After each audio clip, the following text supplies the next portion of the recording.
വചനത്തിൽ വിരിയേണ്ട കുരുന്നുകൾ. Diaz Hubert, പിലാത്തറിടവക. അധ്യാപക ജീവിത അനുഭവങ്ങളിൽ അക്രൈസ്തവരായ മാതാപിതാക്കൾ വന്ന് പറയുന്ന ഒരു കാര്യം ഞാൻ എപ്പോഴും ശ്രദ്ധിക്കാറുണ്ട്.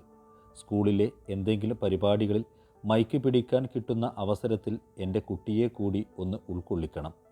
മൈക്കിലൂടെ സംസാരിക്കാൻ അവസരം കിട്ടിയാൽ കുട്ടികളുടെ അപകർഷത ഏറെക്കുറെ ഇല്ലാതാകും. അക്രൈസ്തവ മാതാപിതാക്കളൊക്കെ ഇത്തരം അവസരങ്ങൾക്ക് വേണ്ടി ഓടി നടക്കുമ്പോൾ നമ്മുടെ ദേവാലയങ്ങളിൽ എല്ലാ ദിവസവും കുർബാനയുടെ വായനയിലൂടെ, ഞായറാഴ്ചകളിലെ പലതരത്തിലുള്ള സംഘടനാ യോഗങ്ങളിലൂടെ, വിശ്വാസപരമായ പലതരത്തിലുള്ള കൂട്ടായ്മയിലൂടെ എന്തുമാത്രം അവസരങ്ങളാണ് നമുക്കൊക്കെ ലഭിക്കുന്നത്. ഏറെ സാധ്യതയുള്ള ഒരു സമൂഹമാണ് നമ്മുടെ ക്രൈസ്തവ സമൂഹം. ഒരു കാലത്ത് കിതാബികൾ, പുസ്തകവുമായി പോകുന്നവർ എന്നായിരുന്നു വടക്കേ ഇന്ത്യയിലെ പൊതുസമൂഹം ക്രൈസ്തവരെ വിളിച്ചിരുന്നത്. വിശുദ്ധ ബൈബിളിലൂടെ ആയിരുന്നു നമ്മുടെ സാമൂഹ്യ വളർച്ച. രക്ഷ, സ്നേഹം, കരുണ, അനുകമ്പ, പ്രത്യാശ എന്നീ വാക്കുകളായിരുന്നു ബൈബിളിൽ നിരന്തരം ആവർത്തിക്കപ്പെട്ടത്.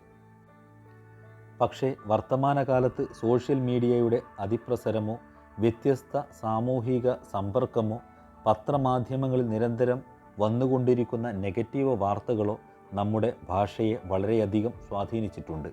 നിരാശ, പരിഹാസം, കുറ്റം പറയൽ, പരദൂഷണം, അപവാദം തുടങ്ങിയ സംസാരങ്ങളിലേക്ക് നമ്മുടെ വാക്കുകൾ പലപ്പോഴും ചുരുങ്ങിപ്പോകുന്നു.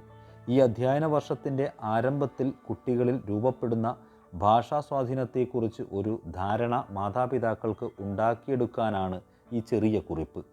മുതിർന്നവരുടെ ഭാഷാപ്രയോഗത്തെ അനുകരിച്ചാണ് കുട്ടി ഭാഷ പഠിക്കുന്നത് എന്നാണ് ലോകപ്രശസ്ത മനഃശാസ്ത്രജ്ഞനായ സ്കിന്നർ അഭിപ്രായപ്പെടുന്നത്. മസ്തിഷ്കം ത്വരിതഗതിയിൽ വളർച്ച പ്രാപിക്കുന്നത് 2 വയസ്സ് മുതൽ 12 വയസ്സ് വരെയുള്ള കാലഘട്ടത്തിലാണ്. ഈ കാലഘട്ടത്തിൽ കുട്ടികളുടെ സംസാര രീതി മെച്ചപ്പെടുത്തുന്നതിൽ മാതാപിതാക്കൾ കൂടുതൽ ശ്രദ്ധ കൊടുക്കേണ്ടതാണ്. മനുഷ്യൻ സാമൂഹ്യ ജീവിയായതുകൊണ്ട് അറിവ് സൃഷ്ടിക്കപ്പെടുന്നത് സാമൂഹിക ഇടപെടലിലൂടെയാണ്. ഒരു കുട്ടി വ്യാപരിക്കാൻ ഇടയുള്ള മുഴുവൻ ഘടകങ്ങളും അവളുടെ വളർച്ചയെ സ്വാധീനിക്കുന്നു. ജീവിത പശ്ചാത്തലം, കുടുംബം, നേരിടേണ്ടി വരുന്ന അനുഭവങ്ങൾ, സാമൂഹ്യ സാഹചര്യം, സൗഹൃദം എന്നിവയെല്ലാം കുട്ടികളുടെ വളർച്ചയെ സ്വാധീനിക്കുന്നുണ്ട്. മുൻ തലമുറകളുടെ ഇടപെടലിലൂടെ രൂപപ്പെട്ട സാമൂഹ്യ സാഹചര്യത്തിലേക്കാണ് ഒരു കുട്ടി ജനിച്ചു വീഴുന്നത്. അവൻ്റെ സാമൂഹിക ബന്ധങ്ങൾ, സാംസ്കാരിക പശ്ചാത്തലം, ചരിത്ര പശ്ചാത്തലം, ഭാഷ എന്നിവയെല്ലാം ഭൗതിക വളർച്ചയെ സ്വാധീനിക്കുന്ന ഘടകങ്ങളാണ്. ജനിച്ചത് മുതൽ കുട്ടി ഇടപെടുന്ന സാമൂഹ്യ സാഹചര്യങ്ങൾ പഠനത്തിന് നിർണായകമായ പങ്ക് വഹിക്കുന്നു. കുട്ടികൾ പ്രധാനമായും മാതാപിതാക്കളായും ഇതര കുട്ടികളുമായും സമൂഹത്തിലെ ഇതര ജനവിഭാഗങ്ങളായും പല കാര്യങ്ങളിലും സംവദിക്കുന്നുണ്ട്. ഇങ്ങനെ വികാസം പ്രാപിക്കുകയാണ് കുട്ടിയുടെ എല്ലാ മനോവ്യാപാരങ്ങളും. അതിൽ ഏറെ പ്രധാനപ്പെട്ടതാണ് നമ്മൾ ഉപയോഗിക്കുന്ന ഭാഷ. ഭാഷ ആശയവിനിമയത്തിനുള്ള മുഖ്യ ഉപാധി എന്നതിലുപരി സാമൂഹിക സാംസ്കാരിക സത്വപ്രകടനോപാധി കൂടിയാണ്. ഭാഷയിലൂടെ ഒരു വ്യക്തി സമൂഹമാകുന്നത് പോലെ തന്നെ സമൂഹത്തിൽ നിന്ന് ഉപസമൂഹങ്ങളിലേക്കും അവിടെ നിന്ന് വ്യക്തിസത്വങ്ങളിലേക്കും വേർതിരിയുകയും ഒറ്റപ്പെടുകയും ചെയ്യുന്നുണ്ട്. ഇത്തരം വേർപെടുത്തലുകളിലൂടെയാണ് ഭാഷ സ്വത്വപ്രകടനോപാധിയാകുന്നത്. ഒരു ഭാഷയെ പ്രായോഗിക തലത്തിൽ പഠിക്കുമ്പോൾ പ്രാദേശിക ഭാഷാഭേദങ്ങൾ വ്യത്യസ്ത ജാതി സമൂഹങ്ങൾക്ക് അനുസരിച്ച് സാമൂഹിക ഭാഷാഭേദമായി രൂപപ്പെട്ടു വരികയാണ് ചെയ്യുന്നത്.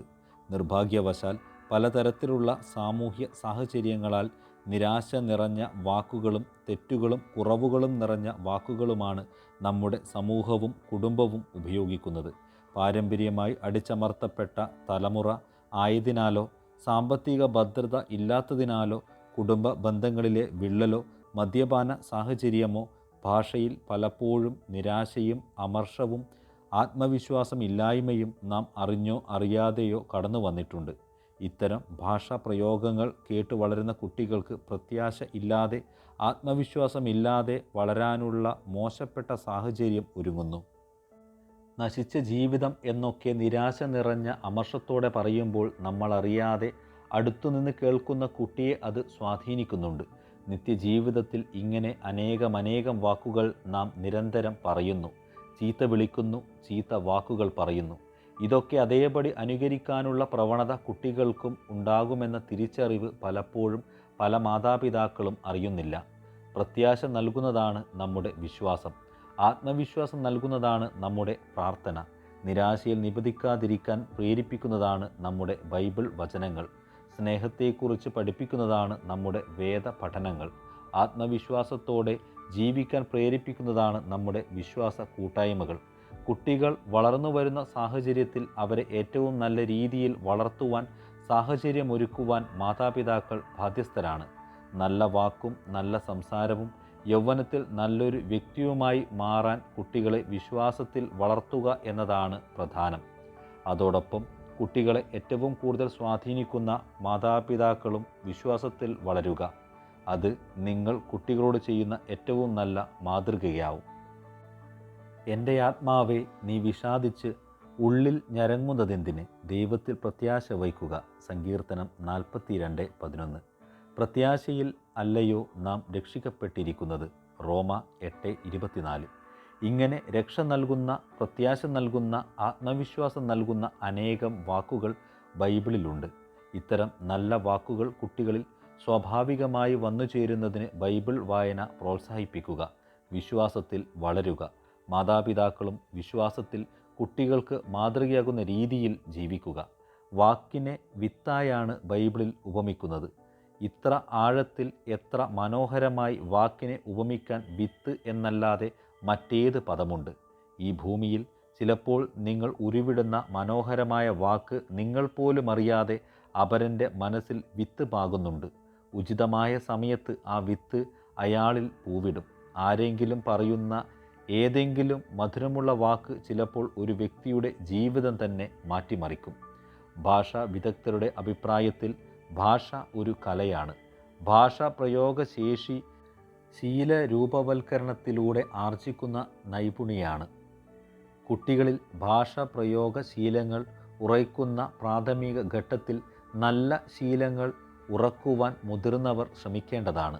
പിൽക്കാലത്ത് കുട്ടികളിൽ വളരുന്ന തെറ്റായ പല ഭാഷാപ്രയോഗങ്ങളുടെയും അടിസ്ഥാന കാരണം തെറ്റായ മാതൃകകളും തെറ്റായ ശീലങ്ങളും തുടക്കത്തിലേ ഉറച്ചുപോയി എന്നതാണ്. ഒരു ശിശു ജനിച്ചതു മുതൽ ഈ ലോകത്ത് അവൻ അനുഭവിക്കുന്ന ദൃശ്യങ്ങളും ശബ്ദങ്ങളും കണ്ണ്, ചെവി മുതലായ ഇന്ദ്രിയങ്ങൾ വഴി അവൻ്റെ മനസ്സിൽ പതിയുന്നു. ഭാഷാബോധനത്തിൽ അനുകരണം വളരെ പ്രാധാന്യമർഹിക്കുന്നു. മുതിർന്നവർ പറയുന്നത് കേട്ട് അത് അനുകരിച്ചാവർത്തിക്കുക എന്നത് കുട്ടികളുടെ ശീലമാണ്. അനുകരണ സ്വഭാവമുള്ളവരാണ് കുട്ടികൾ എന്നതുകൊണ്ട് മുതിർന്ന സംസാരിക്കുമ്പോൾ പ്രത്യേകം ശ്രദ്ധിക്കണം. ഭാഷാ പ്രയോഗങ്ങൾ തെറ്റ് ശരി എന്ന വിവേചനമില്ലാതെയാണ് കുട്ടികൾ അനുകരിക്കുന്നത്. കുട്ടികളുടെ സാമീപ്യത്തിൽ മുതിർന്നവരുടെ സംഭാഷണത്തിൽ ശരിയായ പദപ്രയോഗങ്ങളെ കടന്നുവരാവൂ. കുട്ടികളുടെ മുമ്പാകെ അശ്ലീല ചുവയുള്ള പദങ്ങളോ ആശയങ്ങളോ സംസാരിക്കാൻ ഇടവരരുത്.